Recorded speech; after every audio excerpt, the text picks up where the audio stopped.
গাজীপুর থেকে একজন ভক্ত ফোন দিয়েছে, ফোন দিয়ে বলতেছে যে সে কাঁদতেছে, কান্না করতেছে, যে সে খুব খুশি যে আমার রমনা থানায় মামলা হয়েছে, হত্যা মামলা হয়েছে। সে খুবই খুশি এবং কান্না করে বলতেছে যে যেভাবে হোক এই আসামিদের গ্রেপ্তার করে আইনে আওতায় নিয়ে আসার জন্য সে আমাদের খুবই অনুরোধ জানাইছে, কান্না করে বলছে কথাগুলো। দেশের বাইরে থেকে কি সালমান ভক্তদের ফোন আসতেছে? হ্যাঁ, দেশের বাইরে থেকে, মধ্যপ্রাচ্য থেকে, আমেরিকা থেকে, লন্ডন থেকে প্রতিনিয়ত ফোন আসতেছে। সালমান ভক্তরা সালমানের মামলার বিষয়ে খোঁজখবর নিচ্ছে। আমরা তদন্ত করতে বেশ কিছু তথ্য আমরা পেয়েছি, এগুলো আমরা তদন্তের স্বার্থে আমরা আসলে এগুলো বলছি না, আমরা বেশ কিছু তথ্য পেয়েছি।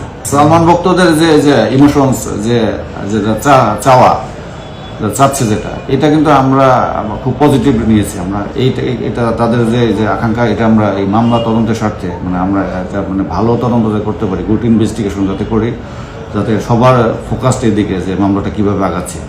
আমরা আশা করি যে তাদের যে এই আকাঙ্ক্ষাটা এটা আমাদের তদন্তের স্বার্থে ভালো কাজে দেবে, পজিটিভলি কাজে দেবে।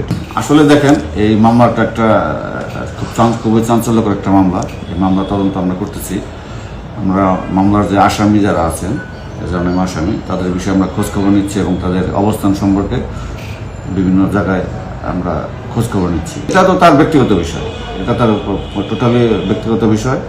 উনি কী করবেন তার ব্যক্তিগত বিষয়। কিন্তু আমার কাজটা হচ্ছে, যে পুলিশ অফিসার, আমার কাজ হচ্ছে তাকে, যেহেতু মামলা হয়েছে, হত্যা মামলা, তাকে গ্রেপ্তার করে আইনে আওতা নিয়ে আসা।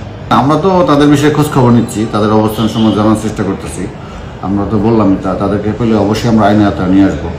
এখন অনেক জায়গায় তো অনেক কিছুই আমরা তো অনলাইন পোর্টালে দিতে পারে, কিন্তু এই বিষয়ে আমার জানা নেই। কিন্তু আমরা পেলে আমরা তাদের গ্রেপ্তার করবো, এটা নিশ্চিত থাকেন যে আমরা পেলেই তাদেরকে আইনে আওতা নিয়ে আসবো। অবস্থা আমরা তো মামলা তদন্ত করতেছি, আর মামলার যে আগেকার তদন্তকারী কর্মকর্তার যে রিপোর্টগুলো, এগুলো বিজ্ঞ আদালতে রয়েছে, এগুলো আমরা আবেদন করেছি, শীঘ্রই 2 দিন আমরা হাতে পাবো। এগুলো পেলে আমরা এই মামলা সম্পর্কে অ্যানালাইসিস করতে পারবো। এটা অ্যানালাইজ করে আমরা সামনের দিকে আগাইতে আমাদের জন্য সুবিধা হবে।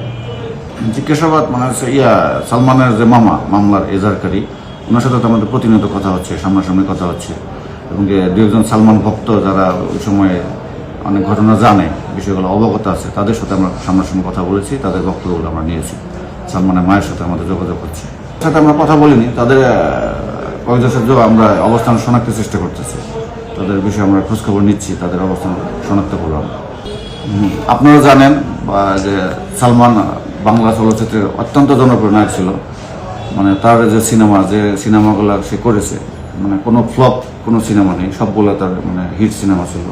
তার প্রচুর ভক্ত, লক্ষ লক্ষ ফ্যান ফলোয়ার্স দেশে এবং দেশের বাইরে রয়েছে।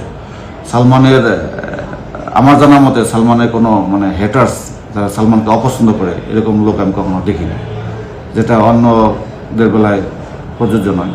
সালমান একমাত্র আমাদের দেশের নায়ক, যে তার